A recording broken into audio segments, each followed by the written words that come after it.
Hello, everybody, and welcome to today's webinar with Leaders for Accessibility, myself, Niamh Kelly, and also many of our wonderful guests here. So we're just setting up, so let us know in the chat that you hear us, that you are, that everything is working all right. So you can let us know where in the world, maybe you're just in Ireland, maybe where in Ireland are you, what the temperature is. We can see who has the hottest temperature today. So thank you for joining us at lunchtime. We thought it might be a good time to do it, but now that we see the sunshine outside, we're sorry that you thank you for giving us the time for joining us. So I do see a hand raised, but I don't know if that's questions. From the Trump Hotel in Doonbeg, what's the temperature like there for you guys? Let's see who has the hottest temperature in the country. So look, we will kick off today's event. We have a lot to get through. Do put questions in the chat if you have any. We will share the recordings afterwards. Greetings from Dublin. And see the screen, apparently it's around 17 degrees here now. Yeah, sorry, we're all inside and it's cool inside, so I've got this. This will be recorded and it will be shared, so if you do need to go out to the sunshine, get some vitamin D, do not worry. We have a lot of people here today with great expertise. If this is your first, I assume this might be your first Leaders for Accessibility event, because it's our first focused on hospitality. Leaders for Accessibility, I set up as a business network to help raise awareness and engagement for the business community and how they can be more accessible, how they can become more inclusive for people with disabilities. That's for both your employees and also for your customers. So we run a lot of events like this, and also on our website, leadersforaccessibility.com, you can find access to specialists, solution providers. And that's what we have here today. So we have specialists and solution providers, and they can introduce themselves a little bit more. We have Gavin, the tech solution provider from Welcome, MaryAnn from Inclusion by Design, Niamh Duffy with Fáilte Ireland, and James Dixon Box, manager at the Marsham Court Hotel in the UK, which is probably warmer than here. And so just briefly, what we'll cover today, we're going to look at talk about some tourism research that was conducted by Inclusion by Design that focused on families with disabilities and how they experience the tourism in Ireland. We'll talk about the business case for inclusion and particularly accessibility. We'll look at tech solutions to improve your customer experiences, because we really want to focus on how to solve issues rather than just tell you there's an issue. So this be very actionable with things you can do and implement afterwards, how to upskill teams, and then how can you increase your venue's discoverability and boost your competitive advantage. So that's what we'll cover. So I'll just stop sharing that and give it over to some of our panelists just to introduce them for themselves first. Gavin, if you would like to tell us a little bit more about you and your company. Hello, yes, hello everybody. Thank you very much indeed for inviting me along. My name's Gavin Neate. I'm middle-aged. I think I might be even the upper edge of middle-age these days, but I'm middle-aged, got a goatee beard, greying, all of that stuff that comes along with age, and wisdom. That comes along with age, doesn't it? And wisdom in relation to, I guess, my experience around disability. I worked for Guide Dogs for the Blind for 18 years, and then started seeing technology being used by my clients more and more, and started asking myself the question, how could technology be utilized to support them and empower them? They were already being empowered internally through the technology, but I wanted them to be able to use that technology in the world around them where they were having lots of struggles. So I left Guide Dogs in 2015 and came up with a few solutions that I'm very thankful to say now start getting a lot of traction in the world. And I'll be talking a little bit more in detail about that later. Great. Gavin was being modest there about age and stuff, but I like to think that Gavin is the George Clooney of the accessibility world, you know, so it's a take from that what you will. in this and module. modest as well. MaryAnn, if you'd like to tell us a little bit more about inclusion by design. Thanks so much, Niamh. Hi, everyone. So my name's MaryAnn. I'm a psychologist and I'm co-founder of Inclusion by Design. So we are an accessibility and inclusion consultancy founded by Karen Kennedy and Pam Miley as well. So our team includes organizational and behavioral psychologists, as well as universal designers. So as well as the research I'm going to talk about today, we would specialize in inclusive environmental design. And we work with tourist providers, hotels and hospitality providers as well, to help them meet compliance standards, but also most importantly, to help them create better experiences for everyone. Super, thanks. Sorry, in Hollywood, who would you be? We'll come back to that one, I think. James Dixon-Box, if you would like to tell us a little bit more about your role and some things about Marsham Court. Yeah, so I'm the operations director here at the Marsham Court Hotel. We're in Bournemouth. We are a family owned and operated business. I'm one of the family. So me and my sister run the hotel day to day. We started our accessible journey following personal experience within our family, and we have now become one of the most accessible hotels in the UK. We have a changing places, we have a sensory room, we have fully accessible bedrooms with ceiling track hoists and profiling beds and things like that. It's not the only type of bedroom we have, but we are a full service hotel that has those facilities, which makes us very rare in the market. But yeah, I'll tell you more about the specifics a little bit later. In terms of me, I am 40 years old. I've got dark hair, short facial hair. I wear glasses, and I was wearing a jacket, but it's become very hot down here, so I am currently just wearing a shirt. It's saying it's 22, but it feels warmer. So I think Bournemouth wins. And Niamh, Daffy, maybe some of our attendees might already be aware of you and Fáilte Ireland, but still, what is your role there? Hi everyone, and thanks Niamh for the opportunity to join this important discussion this afternoon. My name is Niamh Daffy and I'm the Inclusive Tourism Manager with Fáilte Ireland, and I'm delighted to see some colleagues are on the call as well. Shout out to my colleague on the Inclusive Tourism team, Deirdre Kearns. My role within Fáilte Ireland is specifically looking at the whole area of accessible and inclusive tourism. I joined the organisation just over a year and a half ago. Prior to that, I've worked for over 20 years in the disability sector, namely working within disability services and subsequently within the disability sports sector, really looking at a national cohesive agenda around the whole area of opening up more opportunities for people with disabilities in sport and physical activity. So I've joined Fáilte Ireland with a particular passion in the area of, I suppose, co-creating solutions to develop Ireland as a leading accessible and inclusive tourism destination. So I'm looking forward to hearing from the other panel members today, in particular Gavin and James, just very interested in terms of the hotels and what the work that you've been doing, because it aligns to some of the work that I'll share later on as well. So thanks so much for the opportunity, Niamh. Yeah, no problem. Thanks everyone for joining. And I think that one thing to say as well is accessibility inclusion is such a vast area. There's so many variables, there's so many layers to it. There's not one solution that's going to solve everything, and that's why these events are important, but also collaboration and looking at different solutions. James will speak to that with, you know, how many things they've put in. And there's probably always more to do. That could be overwhelming for a lot of businesses, venues, and so what they do is nothing, right? But if we try to break it down, and that's what we want, is to give access to solutions, to specialists that can just help you get on that journey. And all the guys are doing something in that.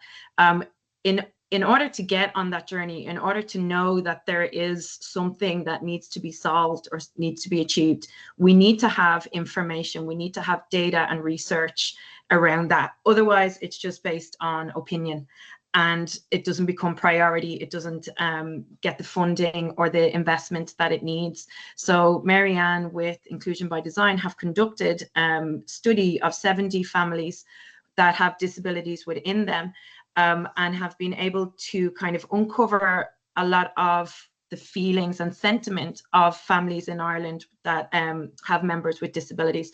So MaryAnn, if you want to explain a little bit more about the research and some of the key findings that you found that is quite important for venues in Ireland to be aware of. Yeah, absolutely. Thank you so much, Niamh.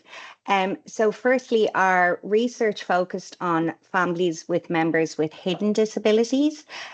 So more specifically, that means disabilities that aren't immediately obvious. So for example, that might be autism, ADHD, dyslexia. It also might be a chronic illness or a mental health condition. So that means that these families may attend your venue and you may not be immediately aware that there is an extra need there. So a few of the key themes that emerged from the research were really informative and helpful, I suppose, when you're designing an inclusive experience. Number one was the information gap. So that was the work that hotels and tourist providers are doing are not immediately clear on their websites, as reported by these families. So it's often quite difficult to find reliable accessibility information on the website, and the importance of planning a trip or a visit to make sure that there's a successful day or trip had. Dictated whether a family would book with that hotel or not. So one of our parents actually, I'm going to read a quote if that's okay. They said, "If I can't tell whether a person or whether a hotel can accommodate my son's needs, I just won't book it because I'm unsure how that day is going to go, you know." So I think the main difficulties found were that the accessibility information on hotels were unclear, and there might be difficult language or jargon used around the work that they had been doing. So I suppose in order to fix that, that's a very low cost and easy fix. And important for people to know. Another theme that came out of the research was staff attitudes and awareness. So families stated that if they experienced a staff member that was empathetic and understanding, if their child was having a tricky or difficult time or experiencing overwhelm at the venue, it actually created a very memorable and positive experience for them. It encouraged loyalty and repeat visits to that venue because it was so positive. And also on the flip side, I suppose if they experienced a staff member that was perhaps a bit impatient or wasn't aware that there was difficulties there, it really put them off attending the venue again. And several families also said that they would share with their wider network that negative experience. So a lot of families with hidden disabilities would have a network of a lot of other families with hidden disabilities in order to seek support. So these experiences were widely shared, we found through the research. I will touch on a final theme, and then if people have any questions, there's a lot more to cover. I just don't want to monopolize the time. But something that came up for a lot of people as well was the desire for inclusive experiences. So families wanted to be able to have the opportunity to experience a day out or a holiday in a stress-free environment, just like everybody else. So they weren't looking for special treatment. They were just looking for an inclusive environment where that could be achieved. So one family pointed out to us that when they visited a particular theme park in Ireland, it was the first time that they actually saw their daughter smile in a busy environment. And that was because that theme park had set sensory hours. So they had thought ahead of time and made sure that it was an inclusive family experience. And as a result, they passed that on to everybody they knew. So I just thought that was really positive. And just finally, to follow on from that, something that emerged as well was very strong loyalty to inclusive venues. That came up time and time again. Mm-hmm. That's amazing. And I think if anybody's working sales and marketing, what is the number one kind of golden ticket that you want, and that's word of mouth marketing. Word of mouth marketing costs you nothing because you've put in the effort, and word of mouth marketing is more powerful than an advert on the side of a bus or TV, you know, and that's really what you want to get. For those of us who are more familiar or been in the accessibility sector for a little bit longer, might already know some statistics around the fact that people with disabilities, families with disabilities, tend to be more brand loyal than other individuals. So that's not a surprise if you already know that. But if you don't, you've got your loyalty, you've got your repeat visits. There's a lot of information in there that we could unpack, and we'll look at a little bit of it. One thing you mentioned there is about the staff attitude, staff awareness, the staff knowing how to deal with the customers, with the guests. And that's exactly what Gavin has created with their welcome tech, is a way to enable on-demand training, on-demand information, real-time information for staff to be able to deal with customers and provide a better experience. So Gavin, I'll let you explain a little bit more about how your solution actually fills that need of what MaryAnn's research has found. Thank you. Yeah, I'm going to use a golfing analogy. I know very little about golf, but this is something that I heard one day, and I just thought, oh, wow, that's kind of what we're doing. For a while, there were a lot of golfers wearing elastic bands on their wrists, and they would stand up at the tee and they were surrounded by people, and they would just twang the elastic band against their wrist. And people were saying, why are they doing this? Why are they doing this? And apparently, the professional who was advising that golfer would say, do that, and it puts you into the moment. It takes you back to maybe some training that you received in the past, that some information I gave you about being in the zone. And sometimes in an incredibly busy environment, it's that being in the moment that can make all the difference. And I'll come back to that in a second, but very, very briefly, it will not be a surprise that if I mention the word access and I said name 3 things that are relevant to access, there's a very good chance that people will be thinking about doors, parking, ramps, lifts, counters, even lighting. They very seldom will think of access as social access. But if you can think of probably the example that we've all had experience of, I know I have, trying to get into a nightclub back in the day, 30 years ago, access was very much about the person on the door. It was about the attitude towards the 2 people when they were actually meeting, and you would get in or not get in based on what some human said rather than what the actual physical environment was saying. And that was something that I was acutely aware of. And a very, very brief example, I had a client who was a guide dog owner, went into a post office, had a 2 or 3 minute conversation with the person in the post office that was very friendly and personable, and we walked outside. My client stopped outside and he said, Gavin, could you do me a massive favor, please? Could you go back inside and find out the name of the person I was talking to? I've been coming here 5 years and they've never introduced themselves. And if they did, they might have done it once 5 years ago, but they never introduced themselves, and I never know who I'm talking to. And I'm just so embarrassed, and it means that I kind of just feel uncomfortable in that kind of environment. So I went in, and the chap was wearing a name badge. So all sighted people, unless somebody maybe had a problem with dyslexia or acquired brain injury, they might have been able to read the name badge. My client wasn't. So he was receiving a different level of service. And it's so easy to fix. What is the first thing you do when you meet a visually impaired person, blind visually impaired person? And it's very obvious, guide dog or long cane or holding onto somebody's arm. You introduce yourself.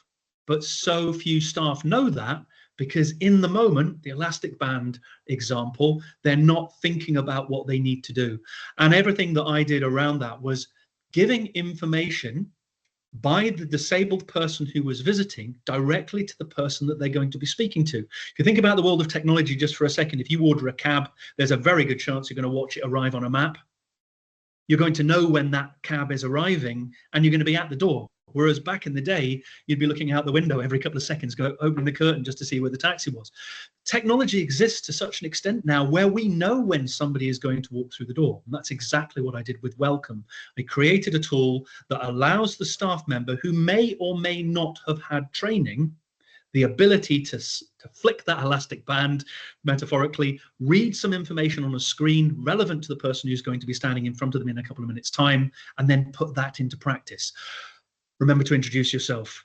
This person has a hearing impairment. Make sure you don't have a light source behind you, because they'll not be able to lip read unless you've got your face lit up. Really simple stuff, but totally changes the relationship of the staff member to the person walking through the door. Remarkably launched Welcome in 2019. We were the first company we could find in the world to have ever done proximity-based staff training.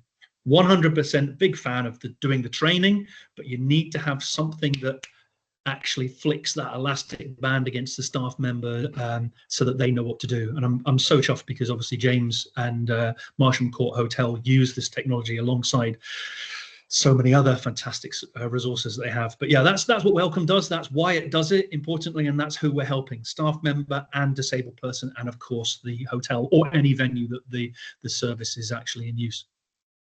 Yeah, it's so good. And just to say that Welcome is being used across hospitality venues, retail environments, some retail companies, they've won awards on inclusion because they've been using Welcome. And it really, staff training is so important, but there's high staff turnover in hospitality, or just like you said, in the moment somebody walks in with a guide dog and you think, okay, we already have prepared the staff 5 minutes before. They've had a look at their profile. They know what to do. They know how to introduce themselves, not pet the dog's head. But that's just one example. There's so many other things, but it gives the ability for the people before they arrive to the venue to say what they need. And yes, hotels do that with emails, but we all know that they can get lost. But like you said, Gavin, James and Marsham Court are using Welcome. So you can tell us a little bit about that experience, Jane, but also tell us a little bit more about some of the other things that you have created around accessibility at Marsham Court, and also how has it affected your business outcomes, and what are you seeing the impact of those, the investment in accessibility has done for your business? Yeah, thank you, Niamh. So yeah, we started our accessibility journey, I said, about 5 years ago. I think it actually stems back even further than that. My mother was diagnosed with a very rare form of cancer back in 2012, which attacked her spine, and within 2 years she was a wheelchair user. It was very sudden. We didn't know it was coming, and suddenly, it happened. We also have experience because my cousin has cerebral palsy. She's in her mid-20s and she's been a wheelchair user her whole life. And it became very apparent to us how difficult it can be for physically disabled people to get out and about and do things. And to the point where my mother started to develop quite a lot of anxiety about going out, and she just didn't want to go out ever. So she became very shut in, and she wouldn't go out without either myself or my sister. And even then it was very limited how far she would go because she was just too worried about it. We started to, my mum actually lived in a house where you walk in the door and immediately stairs. And so that wasn't suitable. I moved in with her for a while, but we were figuring out how to make things work for her. And we actually created an apartment within the hotel that we adapted for her with a hoist and things like that. And my mum, being the frugal businesswoman that she was not happy that we were spending all this money on her. And she made us promise that we would use the equipment afterwards. So when my mum passed away in 2017, we've thought, right, we sat down and go, right, we've got to keep this promise. And we've actually gone so far beyond that, way beyond what she even dreamed of. And it started really with us just doing research, reaching out to charities, reaching out to companies that make this equipment, that install these spaces. And that was a big part of what we were doing. We didn't want to rush into anything and think we knew what we were doing and then actually ignore a big section of the community. So we did a lot of research, and then just as we were coming out of COVID, we started to make the groundwork on becoming the most accessible venue we could. That started with bedrooms. As I said, we put in ceiling track hoists, we put in profiling beds, fully accessible bathrooms, and they are designed to be accessible. However, we always have a conversation with people before they arrive. If they don't need the hoist, it's completely removable. If they don't need the profiling bed, we can shut it off, we can take the handrails off. And to be honest, apart from certain things in the bathroom, you would not even know you were in an accessible bedroom. So that makes it really flexible for us in how we can use those spaces. And we now have 5 accessible bedrooms in the building. I will say they get booked up. They really do get booked up. We're actually struggling now to book people in for anything longer than a night or two, right up until October this year, because they're just so popular. As we were doing our research, we came across the idea of a changing places. Now, for those people who don't know what a changing places is, it is essentially an advanced accessible bathroom. Our one has a height adjustable sink. It has a height adjustable changing table with safety rails.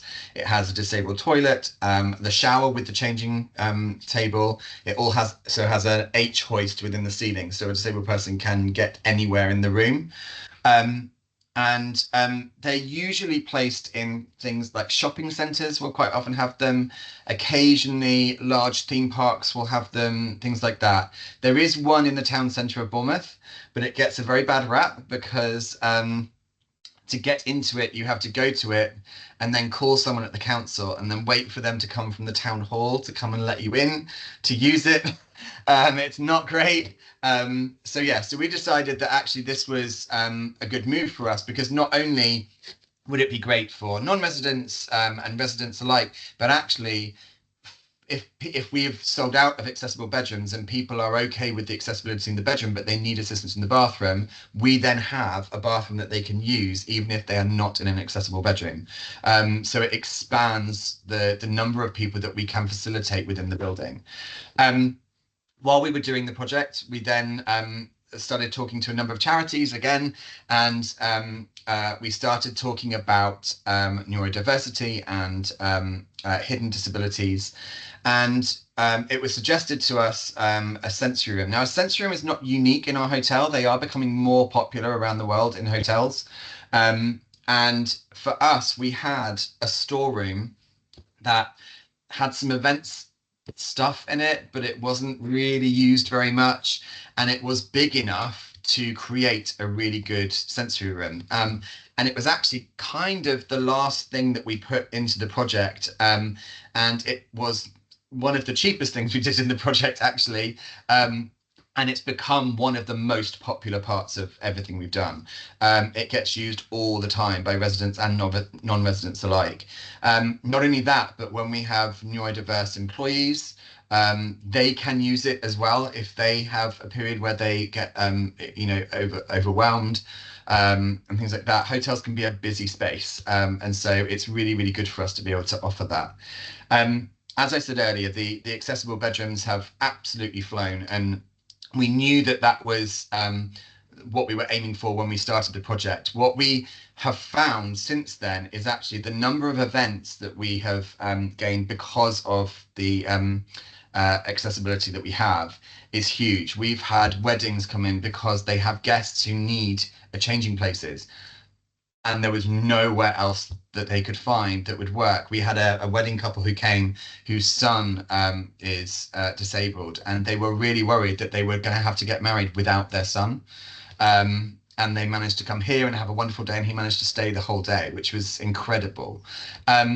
We also have a lot of charities that have started to use us. We seem to have become the charity venue in Bournemouth. So charity balls, but also their training courses, their trustee meetings, all of those kind of things. And those charities are choosing us not just because they necessarily need the facilities, but because they align so much with our ethics and our approach to it that actually they choose us over other venues anyway. So the secondary revenue streams from this have been huge. We've also, as you've mentioned, we've put Welcome in, which is an amazing tool for our team. It just gives them that sense of confidence when they know that they've got someone coming in, that they can just do a little quick read up before they arrive, know exactly what they need. And those individuals not only can express what disability they have, so the team can look at that, but they can also give us specifics for them, what they need specifically, because every individual is completely different. You never know how they're going to need, what kind of thing they're going to need help with. We have had a big focus here on staff training. And a lot of that is just about giving confidence. It's not, you don't have to teach everyone the specifics of every disability, and you don't have to be scared about it. And a lot of it is just giving the team the confidence to say, how can I help you? What one thing can I do to make this experience easier for you or better for you? You know, and the disabled community will love you for just asking that question and doing what you can to solve it. As we've gone on in the last 5 years, we've added smaller things. Within our bedrooms, we have shower chairs, rolling shower chairs. We then were told, oh, we love that you've got the shower chairs, but do you have any aqua straps? Because some people can't necessarily keep themselves sat up in a chair. Aqua straps did not cost very much, so we got them. We actually have a spec sheet that our reservations team use so that they can send out to everyone all of the equipment we have, all of the specifications, so that the disabled people that are coming can then tell us, oh, great, can we have this, this, this, and this in the room? And it makes it really, really easy. The one thing I would say, whenever you're doing this, is the people that you need to train the most on this are your reservations team. They need to understand what is in the building and how it works. Our team, we're very lucky being an independent hotel.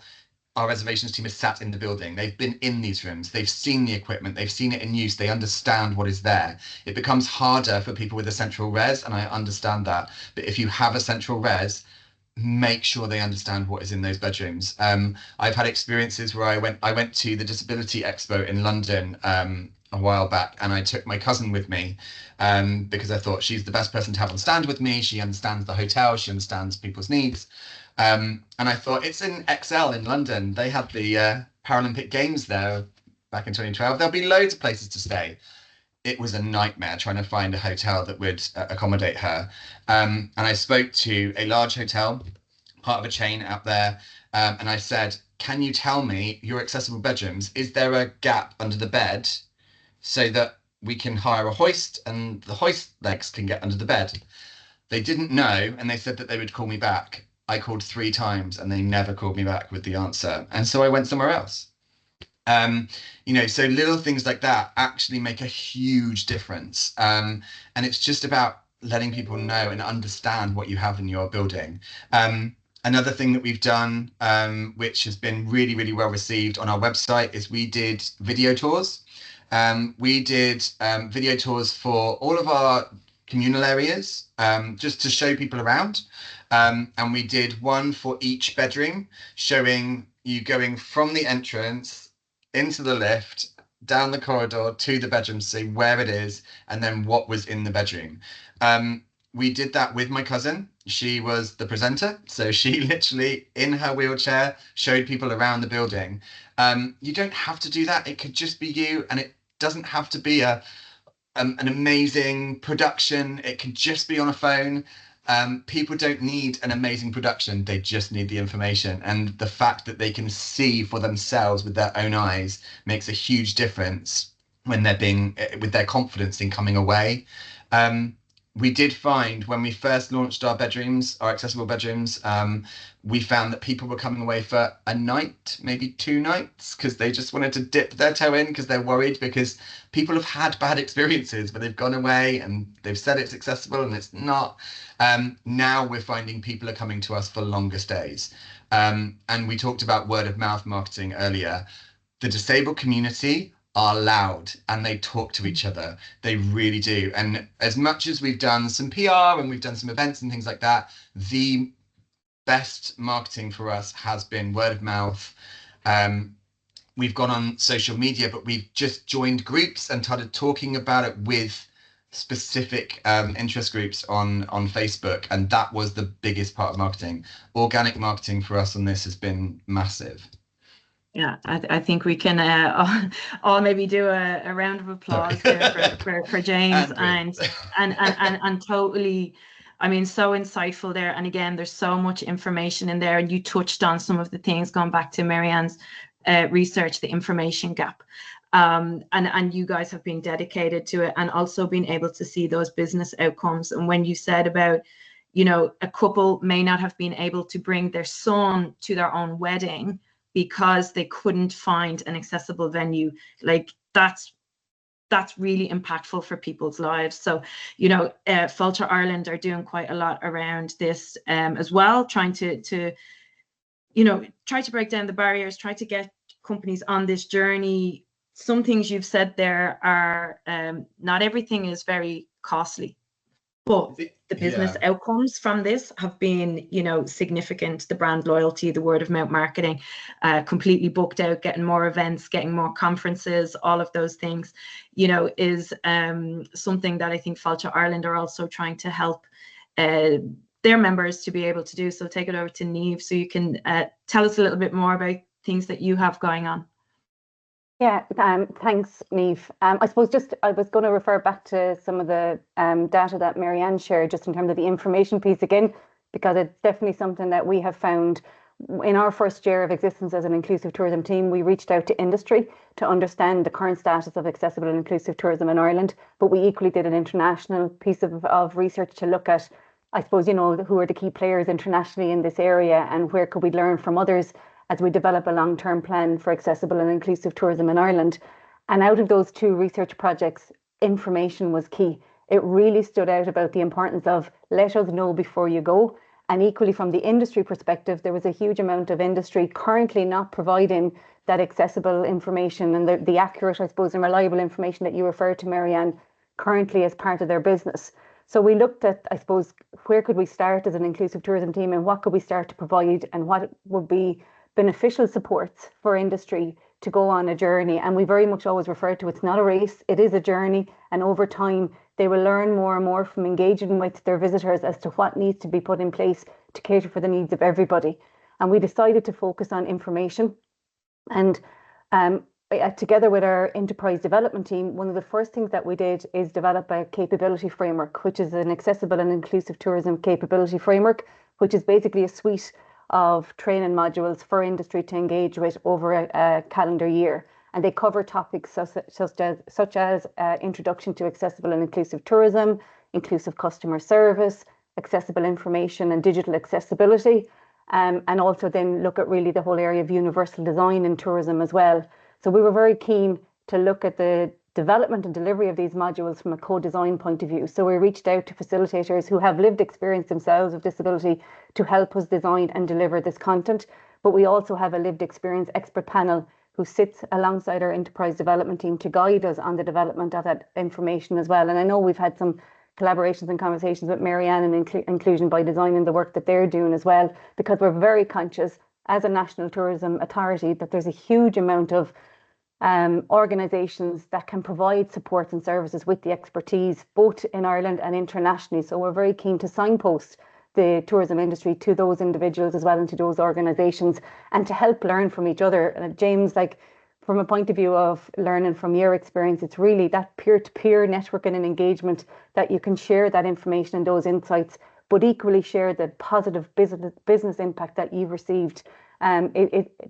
I suppose that's really where industry will learn. Yes, it's useful to come on the training, but actually learning from each other and seeing how simple it is to really, I suppose, go on this journey and adapt and enhance your business offerings and ultimately reap the benefit at the end as well, that there's a huge amount out there that we can provide. I suppose bringing back the concept around the information piece as well, I suppose for us, we wanted to connect with the hotel sector in particular from a point of view of bringing them on a journey to actually improve their information provision. And we were very fortunate as an organisation to join forces with Visit England, Visit Scotland, Visit Wales and Tourism Northern Ireland as part of a project that Visit England were leading out in the whole area of accessible information for booking platforms. So what is it actually that people with disabilities and people with specific access requirements require in terms of that information before they go to a venue and before they go to an attraction or to a hotel? And over 800 individuals with lived experience participated in that consultation. And as part of that, a number of toolkits have been developed in relation to the accessible features that people with disabilities would like to see presented on websites from our tourism sector. So taking that forward alongside our colleagues in our registration and grading team and our inclusive tourism team, we've developed an initiative for hotels to work with the hotels to actually develop accurate, reliable access welcome guides for the visitor, so that that information is there before they make their booking, and that they can have that reliable information. And if they do need to follow up with the hotels, that I suppose that process and opportunity and service is in place. So we're currently working with a number of hotels who have joined. The initiative is called the Access for Success. I'm delighted to say we've 20 accessibility champions from those hotels who have joined this initiative and are working with us in undergoing an access audit within their business. So we're very conscious that as well as developing an access welcome guide, we felt it was beneficial for the businesses to really understand what currently have they got in terms of accessibility provision and services. And many people might not realise, unless they go through a particular checklist, that actually they do have some really good services in place. They just need to now look and see how they can promote that and open up more opportunities for other visitors that they may not have catered for previously. So the accessibility champions are working with us to undergo their access audits, which is provided by an external consultant. They then will have a detailed report in terms of enhancements that they can build into an action plan for their business. And then further to that, they will engage with our accessible training framework, which is the suite of modules. And that's not just open to the accessibility champions, that's open to all tourism businesses at the minute to engage with. And what we do encourage as part of the Access for Success initiative is that the accessibility champions build a momentum of other colleagues to actually go on that training as well, so that they become confident and competent in the area of accessible and inclusive tourism. And then the ultimate goal at the end is that these hotels that have participated in the initiative would tell the world and promote what they have in terms of accessible features, and hopefully, based on James' experience, start to see the benefits and reap the benefits as part of the work that they have done and the commitment that they have given to this particular initiative. So this one, I suppose, we've particularly focused on information, but we do think it's the one that, from our piece of research in terms of the industry and also international, that it's the one that I suppose can really have a significant low cost, no cost impact for the visitor.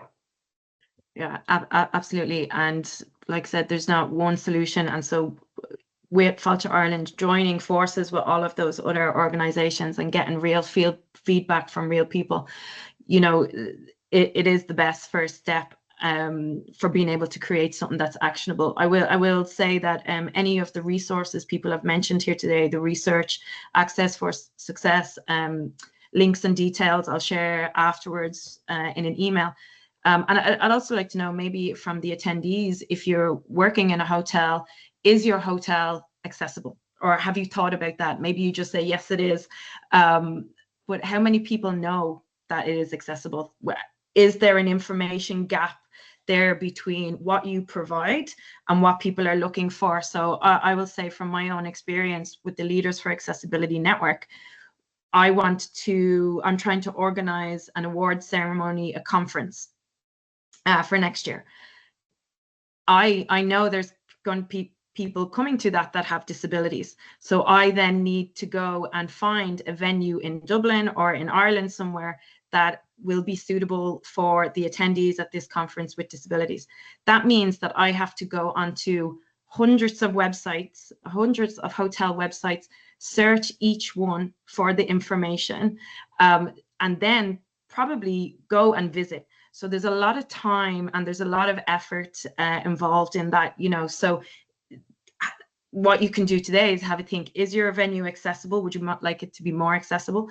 And are you promoting and letting people know clearly on your websites what what accessibility points you have, if it's for a wedding, if it's for a conference, if it's for the hotels there as well. So any thoughts on that? And if attendees have any questions for our panel, then please let us know in the chat. So we're coming up to 15 minutes, so we can allow time for that.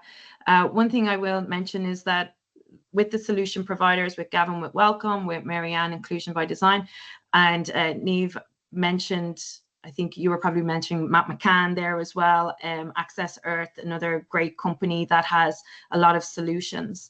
But one person, one company doesn't solve all. So, you know, collectively, we need to kind of club together. So, James, I think you have a point to make there.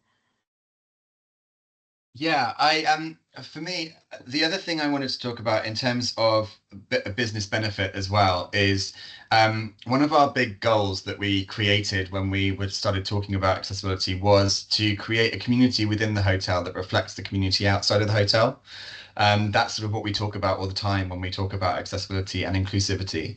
And that goes beyond just our guests. That also has become a big part of our employment practices. We are a disability confident leader, which is a big thing in the UK.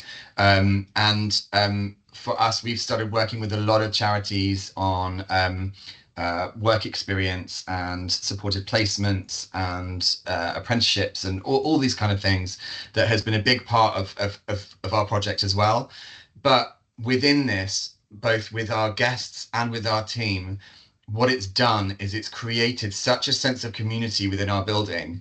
Our staff engagement, our retention has skyrocketed. It is so incredible to see what we've built and the feeling that we've built within the hotel that is so it's difficult to put into tangible paper, but I'm telling you the feeling that we've got in the building is incredible.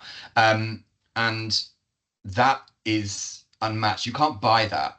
You've just got to grow it organically. And by starting on these projects, those are the other benefits that you build in your hotel.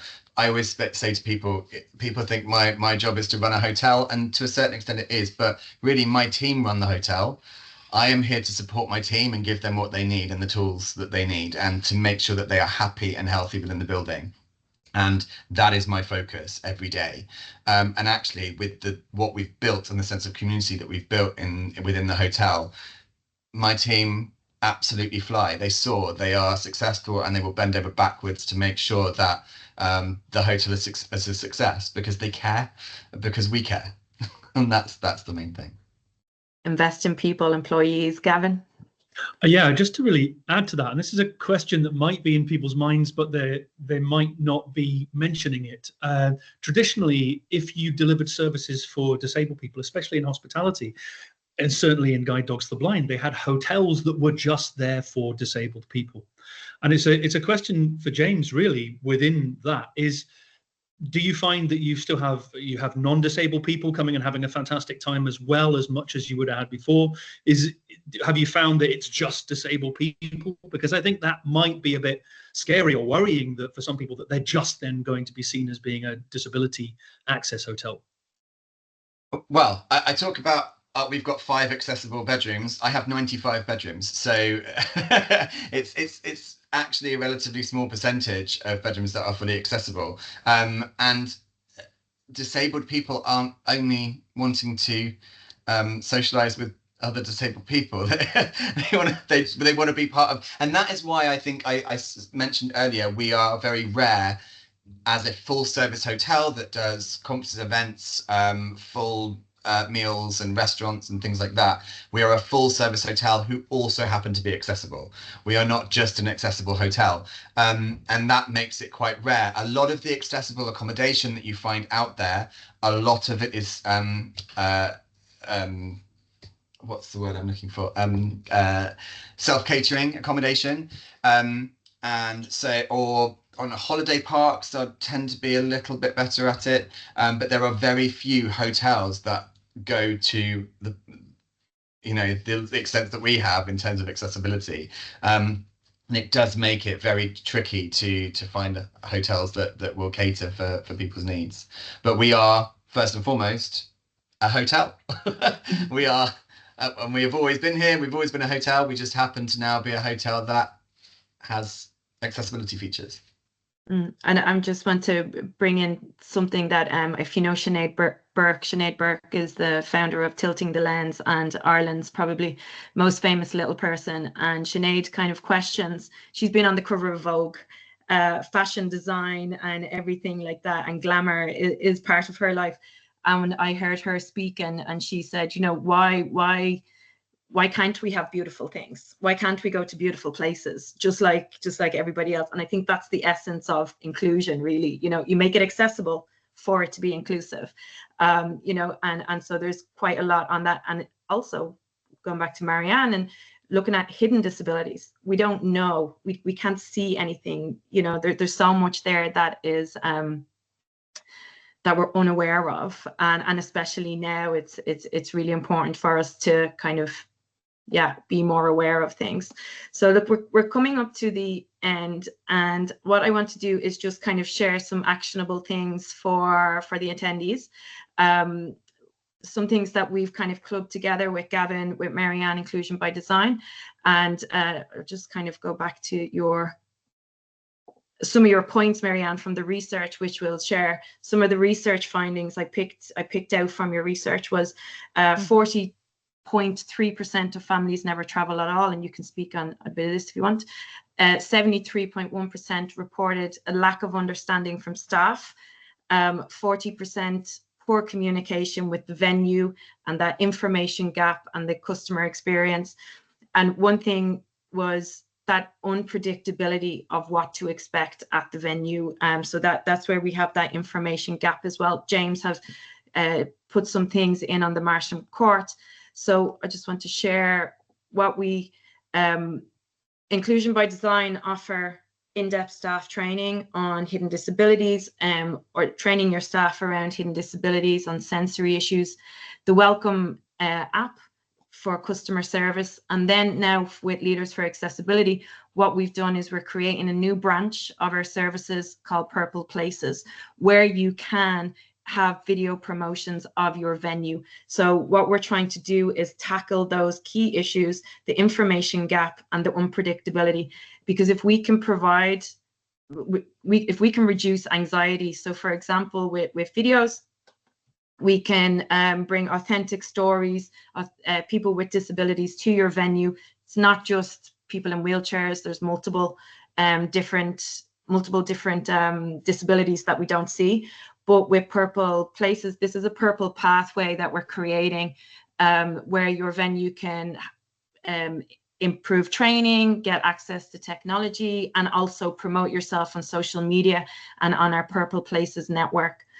So one thing that I mentioned is finding accessible places is very difficult. And even I'm going through this at the moment. So what we're creating then is a website, let's say, it's like the love child of Netflix and booking.com, that if I'm looking to book a conference in Dublin with a certain number of guests, it's going to pull up the venues in Dublin in that area. And I'm going to be able to see with a video tour what is accessible and what to expect. This is going to save me weeks of searching, and it's going to save me hours of going out looking at places in person. It also makes your venue more discoverable for people that, as we've already heard, are very brand loyal and very good at word of mouth marketing. So if you're here already in this call today, then I'm sure that this is something that's on your radar. This is something that you care about.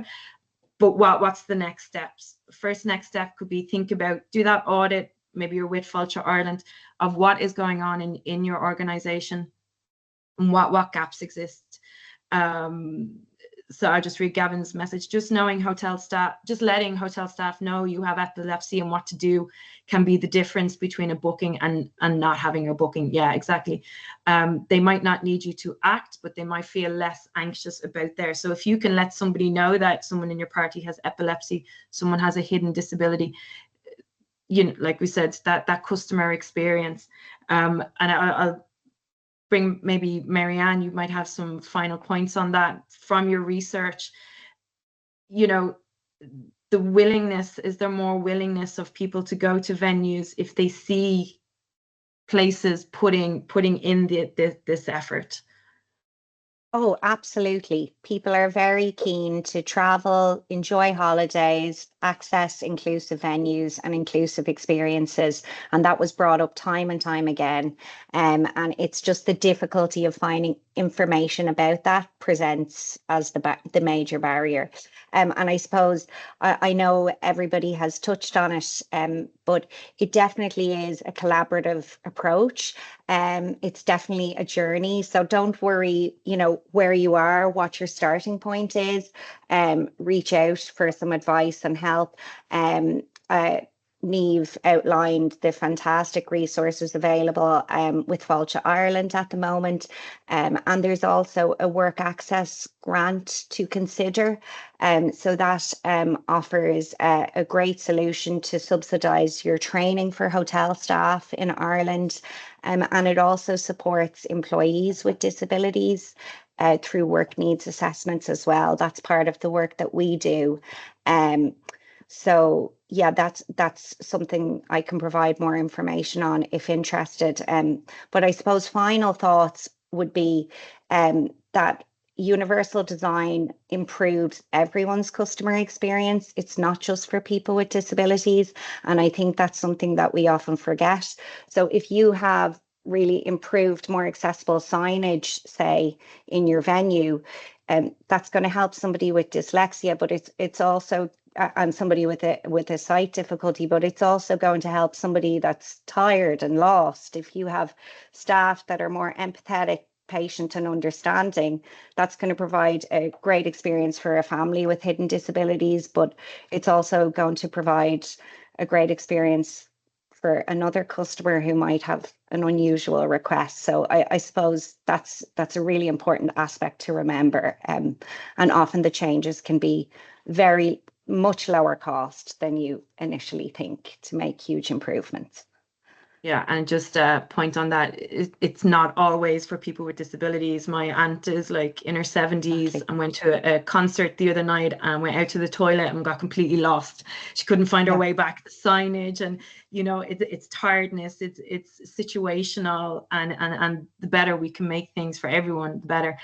So I just, you know, what can companies, venues think about after this? What can they, you know, maybe have a look at and question themselves, and what can we do? So any tips, Gavin, on some actionable steps people can put in place?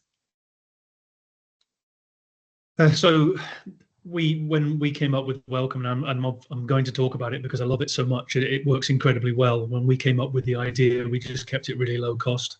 And if somebody said to me now, I'd like this up and running in my venue, be it a hotel, cinema, or whatever it might be, it could be up and running tomorrow. It's designed to be, because we've all been to amazing conferences where everybody talks about how important it is to fix stuff, but we need to fix it.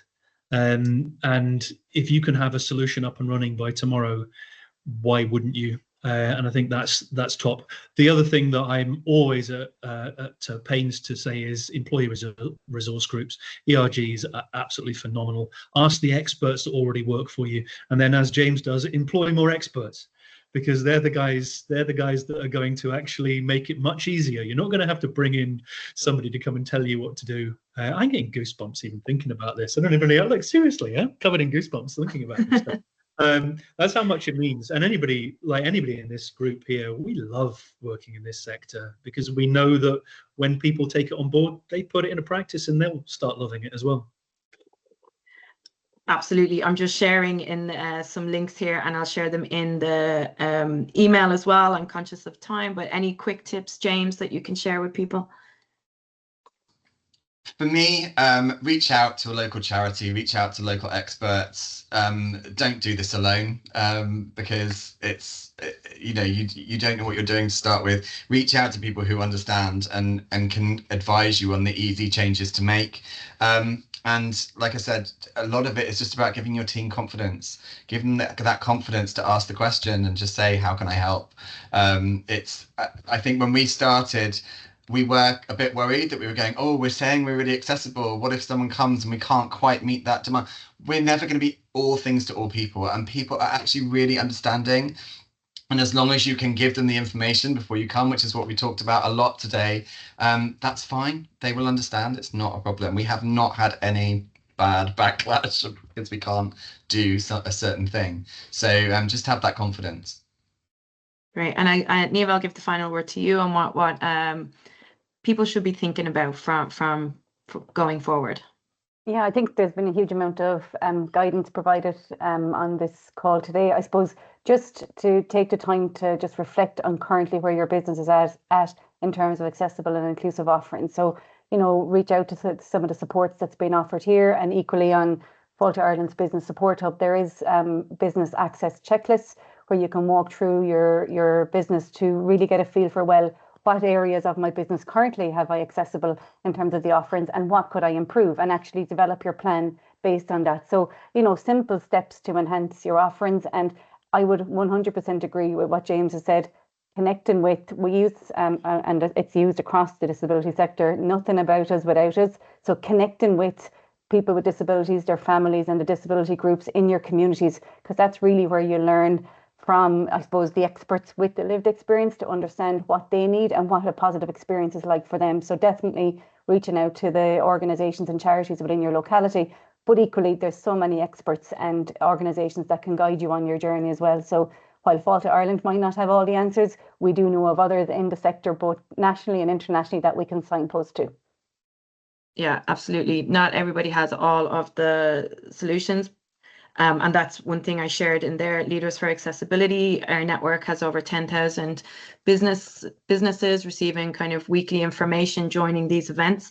We try to source as many of the tech solutions, specialist consultants, and then also we're putting in place solutions for venues. What I would say is that this could really be your competitive advantage. You can see right now that there is an information gap. You can see that there's a lot of companies that they might just have an FAQ about accessibility on their websites. There is an opportunity to become a leader in this space, because it's going to take people that are not on this call much longer to get the mindset and prioritize and the investment. And we've heard obviously from James, and this isn't an isolated case. More brand loyalty, more business, more word of mouth marketing, which actually has exponential and significant impacts on the business. And Niamh shared there with link for Fáilte Ireland. I'll follow up also with the recording and all of the resources in an email. But thanks so much to everybody who has not sat out in the 17, 18, 19 and 20 degrees heat of Ireland. You're all free to leave now. It's like school, and run outside. Sorry we couldn't take class outside, but a huge thank you to all our panel and attendees for joining. So if you need anything, I will be in touch, and I'll help direct you to the right solution provider if I can. Thanks everyone. Have a great day. Bye everybody.